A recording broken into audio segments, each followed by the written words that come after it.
and thanks so much for joining us today. I'm Carol Jenkins. The program is Black America. Today we're talking about health disparities in the Black community. Dr. Marilyn Fraser is CEO of the Arthur Ashe Institute for Urban Health, named, of course, for the great tennis and humanitarian legend Arthur Ashe. Thank you so much, Dr. Fraser, for being here today. Thank you for having me. This is so meaningful for me because I knew Arthur Ashe and admired him so tremendously. He really, when we say legend, he was a legendary human being. And the work that you're doing in his name in our communities is so important. I want you to start by placing yourself in Black America. How did you get to this work? So I'm originally an immigrant. I came from Guyana as a child. My parents relocated to the United States, to Brooklyn, first of all, and now we live in Queens. And throughout the time, I've always been interested in health disparities and health inequities. There are I've just been really interested in prevention, because we know that there are a lot of things that could be prevented by diet or exercise and so forth. So after medical school, I had the opportunity to start working at the Arthur Ashe Institute, and I learned about going out into the community and doing health promotion, and I fell in love with it. And that's where I remained. I started doing education in beauty salons and barbershops and in faith-based organizations, and realized that people had a lot of questions that they were afraid to ask, and it provided an opportunity for them to talk about health issues and to really have that conversation that they might not have had with their physicians. Right, and now the Institute was actually created by Arthur before he died, and for many who will not remember or did not know that, you said that you saw Arthur Ashe when you were a child, and tell us your thoughts about him. I always thought he had so much grace. Yeah, the way that he dealt with situations, even thinking about how he dealt with HIV, being diagnosed as having HIV. And he was so gracious and always seemed just someone that was wonderful, and you wanted to know as a friend. And he fought for a lot of things. He was an activist, but the way that he did it, it was with that kind of grace and honor and dignity. So he was a spectacular sort of, poor kid who learned to play on the public courts, who became one of the best tennis players in the world, but who had to retire fairly early because of his heart condition. Yeah. And then when he was being treated later on for other ailments through a transfusion, contracted HIV/AIDS and died from that. Yeah. And that was during the height of our fear about AIDS, before we knew anything about it, how you contracted it and all. Yeah, exactly. And a lot of people do not remember that Arthur had cardiovascular disease or heart disease, and he had a heart attack at a young age. He had a bypass surgery, and then when he had a second bypass, that's how, as you mentioned, that's how he contracted the virus. And it was at a time when people were fearful of HIV, and they did not know or understand the illness, and it was seen as a white gay man's disease. And here was Arthur coming out and saying that I have HIV, I'm HIV positive. And soon after, well, he came out after Magic Johnson. Yes. Right. And he often talked about the fact that his doctors, like his dentist, lost so many clients when they knew that they treated him. So fearful were people, and the whole idea that you could get it from a transfusion was before the testing was done. Rigorous testing was done on blood.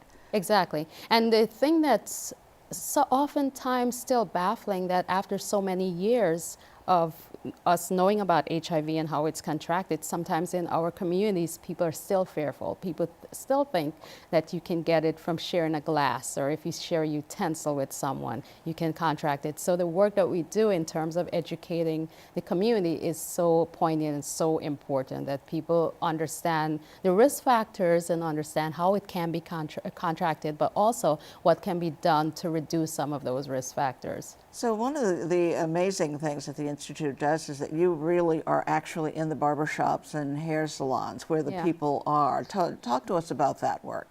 So initially we used to go into beauty salons and barbershops and talk to people about health and provide them with health information. And when we left, the barbers and stylists mentioned that that's when the conversations got really interesting and people talked more, and they wanted to be able to be trained so that they could interject and guide conversations.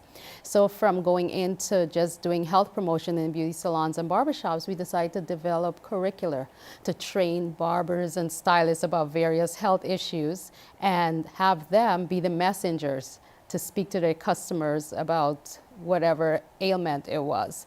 And we would provide the additional information and support materials for them to have those conversations. That is really incredible. I think most people still have the old model in mind, Yes. you know, where you would walk in as a doctor, young, brilliant doctor, and give advice and leave. And what's being said in the communities is that no, the barber who's there, the hair stylist who's there is the one who really needs the information to pass on. Exactly. And how do you measure the results of all of that, of what's happening in the community? So we do a lot of surveys, and so it's almost community-based research where we survey before the message is given and after. And so 3 months after, to see if there's any change in knowledge, change in behaviors within the communities, with the clients of the barbers and stylists. Also for the training itself, when we have a training with the stylists and the barbers, we have a pre-survey before the training and then a post-assessment after the training, not only to see whether they they have acquired more knowledge, but also to see whether and ascertain whether they feel more comfortable doing that, delivering the message to their customers and talking to their customers about whatever ailment it is that we are training them on. And what ailments are you training? I know that there's HIV and AIDS, and I was so interested to know that sleep apnea is a huge area that you're working in, and most of us never think of that as so dangerous a thing to have. Yeah, and people do not know about sleep apnea. Sometimes people may say that my husband snores or my partner is snoring, but they do not know about sleep apnea, that those may be signs of sleep apnea. And a lot of people may be overweight, and those may add to it. And there is a cardiovascular component to sleep apnea, and so it may mask cardiovascular disease. And so when we are looking at cardiovascular disease, we need to look at all of those different factors. Where sleep apnea may have effects on the heart or on your lung system and so forth. And you were saying before the show started that could be sudden death while sleeping. Yes, people have died. Mm-hmm. Yeah, people have died because basically they are not able to breathe. And it's apnea is really a shortness of breath, or the breath is cut off, so to speak. And so while you're sleeping, you're gasping, or your breath is suddenly cut off. And if oxygen isn't going there, then you could actually die. And what other? I know that diabetes is something that's rampant in our communities. Yeah, unfortunately, a lot of the ailments are rampant in our community, and as blacks, we face a burden more so where it comes to an equal burden where it comes to ailments. So cardiovascular disease, heart disease is rampant in our community. Diabetes, as you mentioned, is rampant in our communities. We have a lot of cancers in terms of not necessarily having it more frequently than our white counterparts, but it's usually at a later stage. And so the mortality or the death rates with cancer is higher in our community. So we have addressed all of those different issues. Diabetes is an ailment that affects all our body systems when we think about all the different aspects that diabetes affect. But a lot of these diseases can be managed with diet and exercise oftentimes. And so how do we change diet? How do we encourage people to exercise more? Those are things that we are trying to enhance in our communities. And you're in like 100, I mean, what's your goal? 100 barbershops and hair salons, and what's the goal? How many would you need to go to. How many are there, I wonder? Now, there's a There are thought. thousands.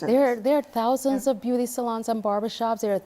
There are thousands of those in different, depending on the work that we have done. So when we did our HIV work recently, and it's called Barbershop Talk with Brothers, where we trained barbers to talk about HIV and AIDS, and we spoke to customers or clients of the barbers about reducing their risk for HIV. And we looked at heterosexual African-American males. And in that group, we were in about 80 plus barbershops just for that work. We did work around cancer and breast cancer, where we trained stylists to talk to their customers about breast cancer and doing self-examinations and those kinds of things. And then we were in about maybe about 70 beauty salons with that work. So there are a lot of them, and there are a lot more to go into. We try to maintain our relationships with beauty salons and barbershops. And as you mentioned, there are a lot of them, and we've been primarily in Brooklyn, and I would like us to expand to other boroughs as well. And also you said faith-related, you're in the churches to some. We're in churches to some extent. We had a program years ago called Agape, or God's Love, and we went into the churches talking about HIV and HIV risk reduction. Which is complicated, yes.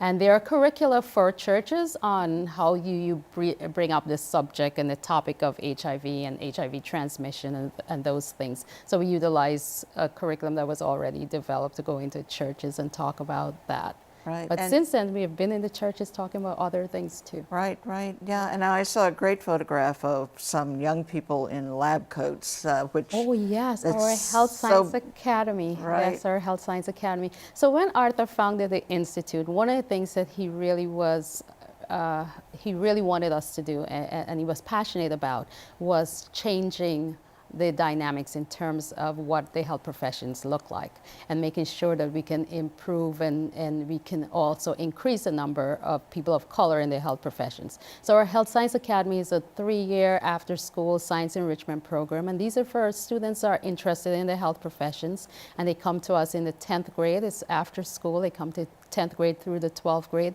They learn anatomy and physiology. They learn about health disparities, health inequities. They do research, and so they have a good time doing it. And we know that they go on to college, and many of them go on to major in the health professions. And we hope that they'll become culturally competent and culturally competent and literate in terms of the health and health disparities aspects, so that they can come back later on to the communities and serve. Yeah. How far along have some of the students or graduates gone on now? Where are they in the? So we have some that are physicians. We know that they're nurses, and we've had some that are at SUNY Downstate and did their residency there, and it's wonderful. And they learn about all the different health professions, because when our students come, they think of nursing and medicine as the two health professions. That's it. That's it. There's research that they learn about. They learn about public health. There's occupational therapy and all the allied health professions. And being at Downstate is wonderful, because they get exposed to all these colleges that are at Downstate. And they get to model some of the behavior. We have a white coat ceremony that we instituted. That's why you saw the white coats, because it's important for them to start thinking of themselves as health professionals at that young age. And we even want to go earlier to middle school and to elementary, hopefully, and start training the next generation. Right. I'm interested to know what they told you about Arthur when you started working there. I mean, so you know that he wanted to fix this relationship between who was delivering the services and the community, and there had to be an easy way of getting that done. But what else did they tell you about Arthur and what he hoped to have done? So he wanted us to develop innovative programs, going into the communities, meeting people where they were.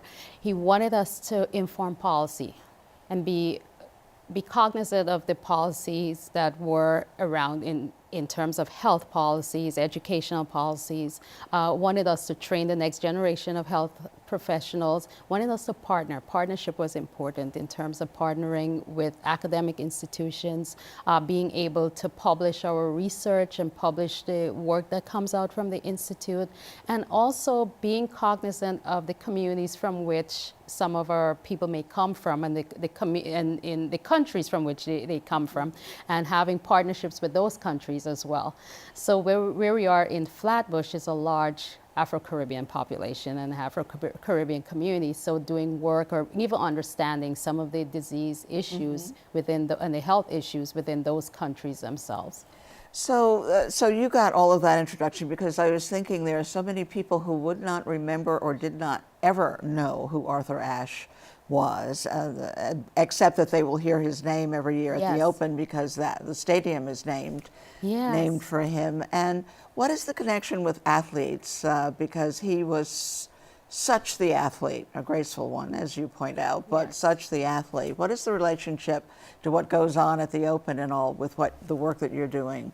So one of the things that we are trying to do more of now is even forge more of a relationship with the Junior Tennis League that Arthur founded, and the athletes. Whenever we honor athletes at our sports ball, they're usually just fascinated and feel so honored to be a part of this, because they really respected Arthur a whole lot. And so athletes are always awestruck to be honored or be in the presence when they think about Arthur Ashe and who he was, because he was, an eminent athlete. Yes, an eminent athlete, but also a writer and also a humanitarian. Exactly. He traveled to South Africa. There are, so many wonderful things that he did. I'm of course looking at his book Days of Grace, which is his memoir, which, I would say that everyone should read this. Yes. Everyone who's living and will ultimately die should read his memoir, because he had to, at a very early age, consider leaving. He was married to a young friend of ours who was working with us at NBC, and I said, we always tell the story where she was so excited the day she was going to meet Arthur Ashe. She said, I'm going to meet him. I'm going to marry him. And she did. And they had a wonderful daughter. And so in his memoir, Days of Grace, he talks about all of those things, the kinds of hardships that he had in his life, in addition to the tremendous success, the work that he was able to do in South Africa, and all. So it's really a primer for living. It is. It's a wonderful book, and as you mentioned, it just chronicles his life, and it talks about all the challenges, but his resiliency comes through in that too. And yes. Yeah, I do want to read a little bit, because this was Arthur at his essence, and I think this is what he was trying to do in creating the Institute. And this was something that he had hands-on deciding what would be included in the Institute. And he says, some people profess to see little purpose in the struggle for life, and yet that is precisely the task to which, in my fight against the ravages of AIDS, I devote myself every day, the struggle for life. Aided by science in my fight with this disease, I know that we are all, as human beings, going to our death, and that I may be called, because of AIDS, to go faster than most others. Still, I resolutely do battle with this opponent, as I boldly did battle with my opponents on the tennis court. True, this fight is different. The biggest difference is that I now fight not so much to win as not to lose. This enemy is different too, dark and mysterious, springing on civilization just when civilization was sure that it had almost rid itself of mysterious beasts forever. And I think that he left his mark in sports, but he also left his mark on life and science, and that's what you're pursuing. Because we had gotten to the point where we thought there wouldn't be anything tremendously catastrophic. Exactly. No more Black Plague. We've gotten rid of, polio. We've gotten rid of, those different things, and yes. And then here comes HIV. And in our community, have you seen progress in terms of, I know the heterosexual men, you said you were doing that research, many of whom are bisexual men married with families. Do you address that in your work as well? So, yeah, so our work addresses HIV across the continuum and across different populations. The reason why we focus on heterosexual African American males is oftentimes people don't think of the risk factors there, and people still think of it as a gay white male disease.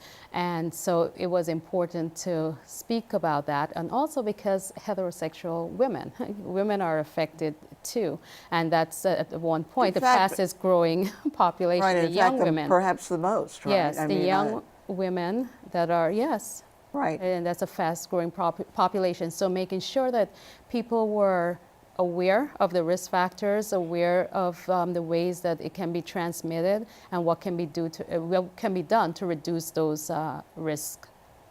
So, what feedback do you get from? Are we as a black community addressing our health sufficiently? I think I would say the answer is no. But why is that?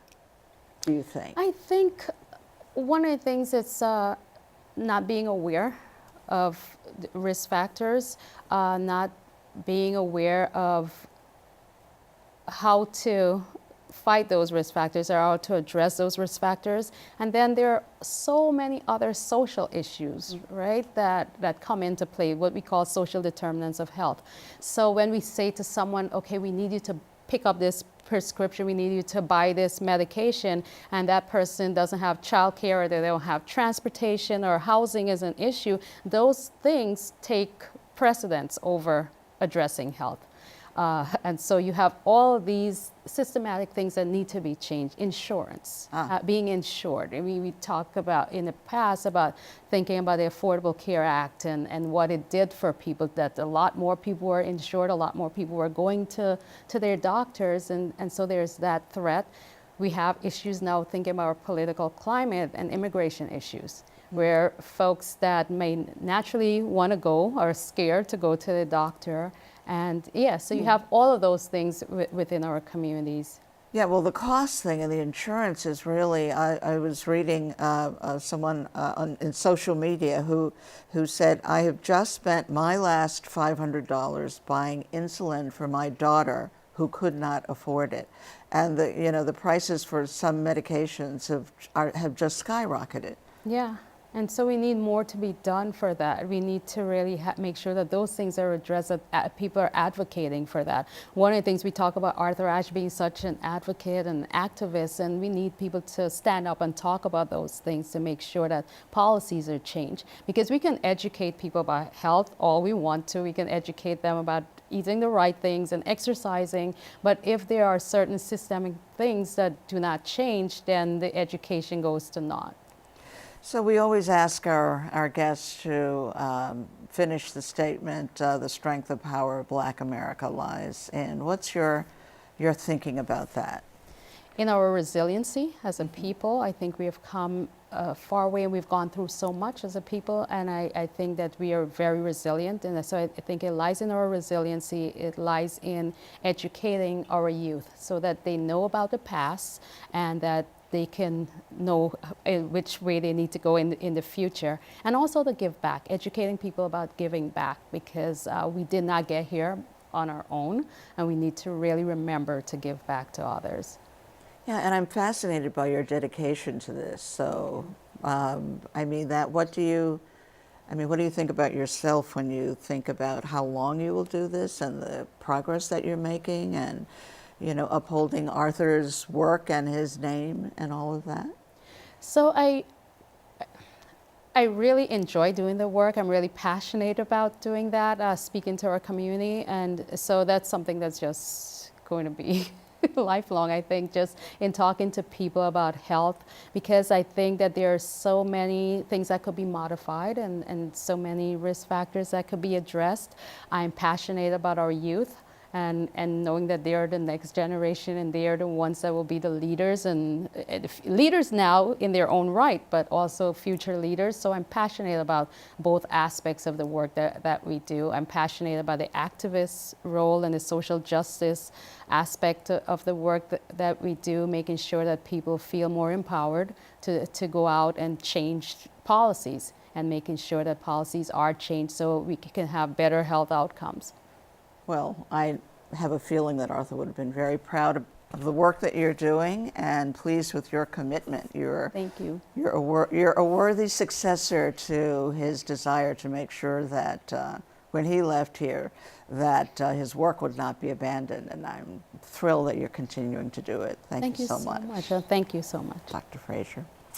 And thanks so much to you all out there, too, for joining us. I'm Carol Jenkins. The program is Black America.